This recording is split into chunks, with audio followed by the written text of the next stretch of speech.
পাঁশকুড়ায় বাংলার বাড়ি প্রকল্পে কাটমানি চাওয়ায় অভিযুক্ত তৃণমূল নেতা। কাটমানি না দিতে পারায় বাংলার বাড়ি থেকে নাম বাদ দেওয়ার অভিযোগ। সমাধানের দাবিতে এবার বিডিওর দ্বারস্থ হয়েছেন অভিযোগকারী বাসিন্দারা। অভিযোগ অস্বীকার করেছেন তৃণমূলের তমলুক সাংগঠনিক জেলা সভাপতি সুজিত রায়।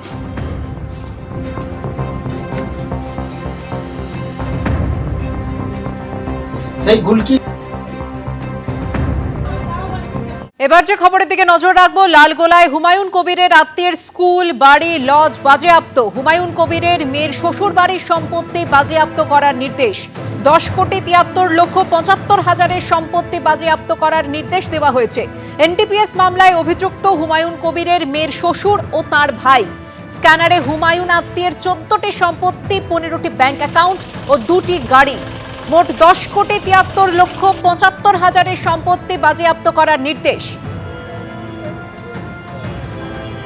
এনডিপিএস মামলায় অভিযুক্ত হুমায়ুন কবিরের মেয়ের শ্বশুর ও তার ভাই। মাদক মামলায় সম্পত্তি বাজেয়াপ্ত করার নির্দেশ পেল পুলিশ। লালগোলা সহ 17টি জায়গায় হুমায়ুন কবিরের মেয়ের শ্বশুরের সম্পত্তি বাজেয়াপ্ত করার নির্দেশ।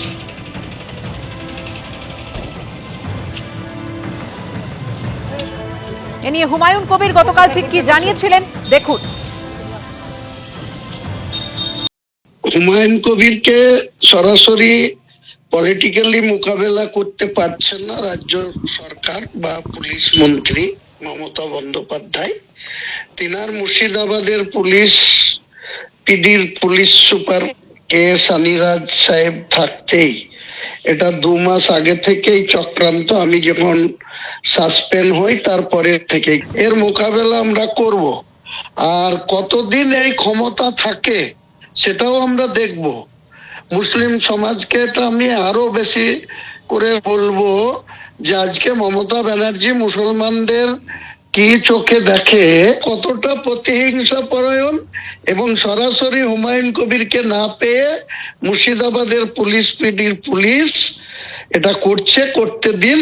হুমায়ুন কবিরের ভাবমূর্তি নষ্ট করার জন্য বা হুমায়ুন কবিরের আত্মীয় স্বজনকে দুর্বল করার জন্য, তাদেরকে ভয় দেখানোর জন্য, তাদের সম্পত্তি ক্রুক করার যে চেষ্টা সেটা হোক।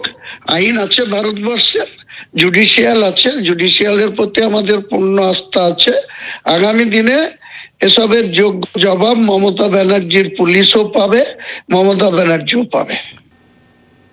স্ক্যানারে রয়েছে হুমায়ুন কবিরের মেয়ের শ্বশুর বাড়ির 14টি সম্পত্তি, 15টি ব্যাংক অ্যাকাউন্ট এবং 2টি গাড়ি, মোট 10,73,75,000 সম্পত্তি বাজেয়াপ্তর নির্দেশ দেওয়া হয়েছে।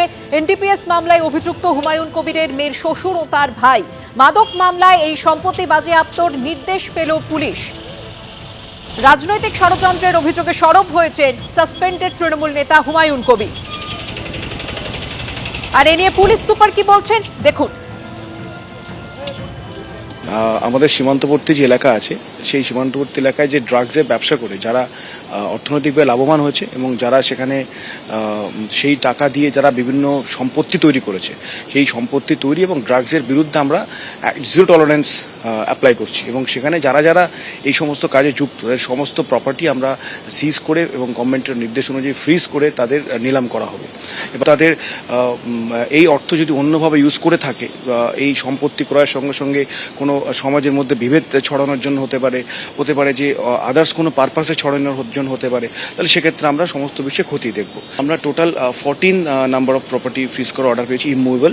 সেই ইমুভেবল প্রপার্টিতে আমরা অলরেডি গতকাল কিছু সিজ করেছি, আজও কিছু হবে। এটা একটা প্রসেস এর মধ্য দিয়ে হচ্ছে। আর এছাড়া 15টা ব্যাংক অ্যাকাউন্টস এবং 2টো ভেহিকেলস আমরা সিজ করার জন্য এবং ফ্রিজ করার জন্য আমরা অর্ডার পেয়েছি।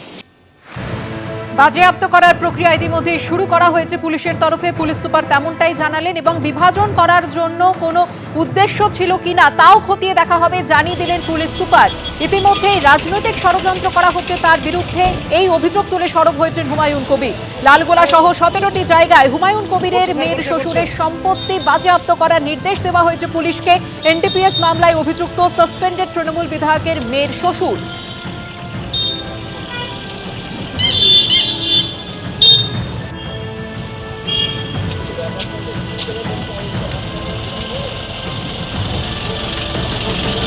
তো বাবার জন্য, বাবার ওপর দুশ্মনী বের করার জন্য এটা মমতা ব্যানার্জির লোক করছেন। যেহেতু বাবার ওপরে কিছু করতে পারছেন না, তাই মেয়ে শ্বশুর বাড়িতে আঘাত করলে তো বাবার আঘাত হবেই, সেই জন্য এরকম করছে। না, আগে থেকে না, যখন থেকে পার্টি চেঞ্জ হলো, বাবা নতুন জনতা উন্নয়ন পার্টির চেয়ারম্যান নিজে হলো, তখন থেকে এই যে এইসব কিছুর পর থেকেই হয়েছে শুরু, তার আগে থেকে না। হঠাৎ করে একেবারে রাজনৈতিক প্রতিহিংসা, আর কিছু নয়। কারণ নর্মাল যদি হতো তাহলে হেডলাইনটা জাস্ট আমার শ্বশুর মশাইয়ের হতো, হুমায়ুন কবিরের মেয়ের শ্বশুর বাড়ি হতো না হেডলাইনটা। তাহলে সেটা আমার শ্বশুর মশাইয়ের নাম দিয়ে হতো, সেটা হুমায়ুন কবিরের নাম দিয়ে হেডলাইন দিয়ে হতো না কখনো, যে হুমায়ুন কবিরের মেয়ের শ্বশুরের এটা হচ্ছে, ওটা হচ্ছে, জামাইয়ের এটা হচ্ছে। তাহলে নর্মালি যার প্রবলেম তাকে দিয়ে সলভ করানোর চেষ্টা করা হতো। এবিপি আনন্দ, এগিয়ে থাকে, এগিয়ে রাখে।